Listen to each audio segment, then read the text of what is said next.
ঢাকা ময়মনসিংহ মহাসড়কের পাশের ময়লা আবর্জনা দ্রুত অপসারণের নির্দেশ দিয়েছেন স্থানীয় সরকার, পল্লী উন্নয়ন ও সমবায় প্রতিমন্ত্রী মীর শাহে আলম। আজ প্রধানমন্ত্রীর বিশেষ নির্দেশনায় গাজীপুর এলাকায় মহাসড়কের পাশ পরিদর্শনে গিয়ে তিনি এ নির্দেশনা দেন। এ সময় তিনি পরিবেশ রক্ষায় ডাম্পিং স্টেশনের আধুনিকায়ন ও নিয়মিত তদারকির ওপর জোর দেন। ঢাকা ময়মনসিংহ মহাসড়কের দীর্ঘদিনের সমস্যা রাস্তার পাশে যত্রতত্র জমে থাকা ময়লা আবর্জনা। প্রধানমন্ত্রীর বিশেষ নির্দেশনায় এই বর্জ্য অপসারণ কার্যক্রম স্বচক্ষে দেখতে গাজীপুরে পরিদর্শনে আসেন স্থানীয় সরকার প্রতিমন্ত্রী মীর শাহে আলম।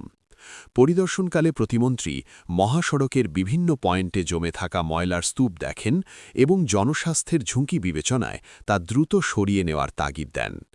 এ সময় তিনি সিটি কর্পোরেশন ও স্থানীয় প্রশাসনকে নির্দিষ্ট ডাম্পিং স্টেশনে বর্জ্য ব্যবস্থাপনা নিশ্চিত করার নির্দেশ দেন। পরিদর্শনে তার সঙ্গে স্থানীয় প্রশাসন ও গাজীপুর সিটি কর্পোরেশনের ঊর্ধ্বতন কর্মকর্তারা উপস্থিত ছিলেন। এ সময় প্রতিমন্ত্রী মীর শাহে আলম বলেন, 12 ফেব্রুয়ারি নির্বাচনের আগে মাননীয় প্রধানমন্ত্রী যখন এই মহাসড়ক দিয়ে ময়মনসিংহে জনসংযোগে যান, তখন ওনার নজরে এই ময়লা ডাম্পিং পয়েন্টটা এসেছে। এর পরবর্তী সময়ে সরকার গঠনের পর উনি আজ থেকে 7 দিন আগে আমাকে আলাদাভাবে এই বিষয়টি নোটিশে এনেছেন এবং নির্দেশনা দিয়েছেন যে মন্ত্রণালয়ের পক্ষ থেকে আপনি গিয়ে সিটি কর্পোরেশন এবং রোডসের লোকজনকে নিয়ে রাস্তার দুই পাশে যেন ময়লা আবর্জনা না থাকে, এটা আলাদা ডাম্পিংয়ের ব্যবস্থা করা, এবং পুরো এত একটি সুন্দর রোড যাতে দুই পাশে নিম গাছ, ফুলের গাছ সহ বিউটিফিকেশন করা হয়, যাতে দেখতে সুন্দর হয়। একটা এমনি রাজেন্দ্র সহ এই রাস্তা তো এলাকা আসলেই সবুজ ঘেরা একটা সুন্দর জায়গা। এই সুন্দর জায়গার মধ্যে এই যে ময়লা আবর্জনা, রাস্তার মাঝখানে আবর্জনা, এটা তো আসলে আমাদের জন্য জাতি হিসাবে দুর্ভাগ্য। তা আমরা আজকে মন্ত্রণালয়ের প্রতিনিধি এখানে আছে, গাজীপুর সিটি কর্পোরেশনের প্রশাসক শওকত আলী সরকার সহ তার টিম এখানে রয়েছেন, সড়ক ও জনপথ বিভাগের টিমও আমার সাথে রয়েছে।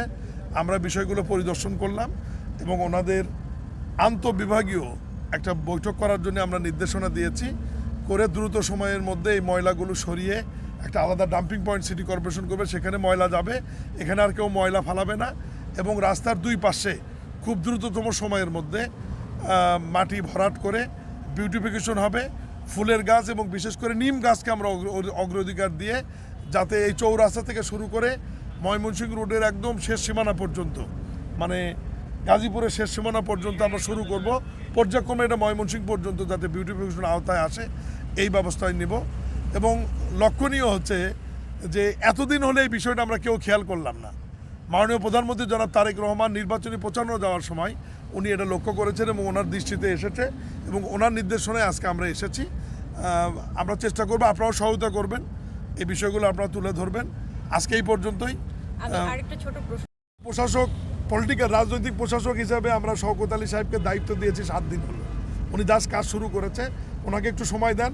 আমরা সব যে কয়জন প্রশাসককে আমরা নিয়োগ দিয়েছি সবাইকে মাননীয় প্রধানমন্ত্রী দেখে নির্দেশনা দিয়েছেন, পরামর্শ দিয়েছেন যে দ্রুত ময়লা আবর্জনা পরিষ্কার করে ড্রেনেজ ব্যবস্থা যাতে সচল রাখা হয় এবং বৃষ্টির মধ্যে যাতে জনগণের দুর্ভোগ না হয়। এটা জনগণের নির্বাচিত সরকার, জনগণের সুবিধার জন্য দুর্ভোগ কমানোর জন্য যা করার প্রয়োজন আমরা করবো ইনশাল্লাহ। ধন্যবাদ।